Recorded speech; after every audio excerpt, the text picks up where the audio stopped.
اور ہمارے معاشرے کے اندر نجات کا جو مفہوم لیا جاتا ہے یہ سراسر غلط لیا جاتا ہے۔ ہم سمجھتے ہیں کہ کسی بندے کو جیل کے اندر قید کیا ہے، جب اسے چھوڑ دیا جائے تو وہ سمجھتا ہے کہ میں نے نجات کو پا لیا۔ نجات کا مفہوم یہ نہیں، نجات کا مفہوم حدیث رسول کے اندر اللہ کے رسول علیہ السلام نے جو فرمایا وہ یہ ہے۔ صحابی رسول سیدنا حضرت عقبہ بن عامر رضی اللہ تعالی عنہ نے اللہ کے رسول علیہ السلام سے پوچھا، یا رسول اللہ صلی اللہ علیہ وسلم مجھے یہ بتائیے کہ من نجات، نجات کس چیز میں ہے؟ یعنی کہ صحابی رسول پوچھ رہے ہیں اللہ کے رسول علیہ السلام سے، اللہ کے رسول مجھے بتائیں کہ نجات کس چیز میں ہے؟ تو آقا علیہ السلام نے فرمایا کہ امسک علیک لسانک، تیرا اپنی زبان کو روک لینا یہ نجات ہے۔ یعنی کہ آپ نے صحابی نے پوچھا کہ نجات کیا ہے؟ آقا علیہ السلام نے فرمایا کہ امسک علیک لسانک، تو اپنی زبان کو قابو پا لے، اپنی زبان کو روک لے اور تو نجات کو پا لے گا۔ اور اللہ کے رسول علیہ السلام نے دوسرا نسخہ یہ دیا، کہا کہ وَلْيَسَعْكَ بَيْتُكَ، اور تو اپنے گھر میں ٹھہرا رہے۔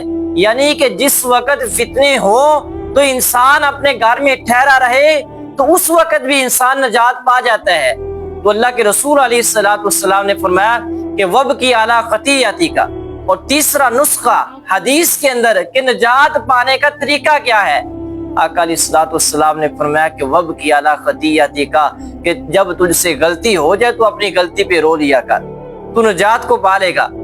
اب حدیث رسول ہمیں یہ بتا رہی ہے کہ نجات کا طریقہ یہ ہے، اور ہمارے معاشرے کے اندر نجات کا جو مفہوم لیا جاتا ہے یہ سراسر غلط لیا جاتا ہے۔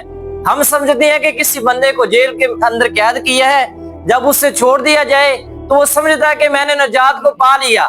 نجات کا مفہوم یہ نہیں، نجات کا مفہوم حدیث رسول کے اندر اللہ کے رسول علیہ السلام نے جو فرمایا وہ یہ ہے، آقا نے فرمایا ہے کہ اپنی زبان کو روک لے تو نجات کو پا لے گا، اپنے گھر میں ٹھہرا رہے تو نجات کو پا لے گا، جب غلطی ہو جائے رو لیا کر تو نجات کو پا لے گا۔ یہ ہے جامع ترمذی کی روایت کے جس کے اندر اللہ کے رسول علیہ السلام نے نجات کا طریقہ بتلایا ہے۔ اور اسی طرح صحیح البخاری کی حدیث ہے، اللہ کے رسول علیہ السلام نے فرمایا، صحیح البخاری کی حدیث ہے، حدیث کا نمبر 660 ہے، آقا علیہ السلام نے فرمایا کہ وَرَجُلٌ ذَكَرَ اللَّهُ خَالِيًا فَفَاضَتْ عَيْنَاهُ، کہ جو بندہ تنہائی میں بیٹھا ہو اور اس کی آنکھوں سے آنسو بہہ پڑے، اللہ کے رسول علیہ السلام نے فرمایا کہ کل قیامت کا دن ہوگا، اللہ سبحانہ و تعالی ایسے بندے کو بھی اپنے عرش کا سایہ عطا فرمائے۔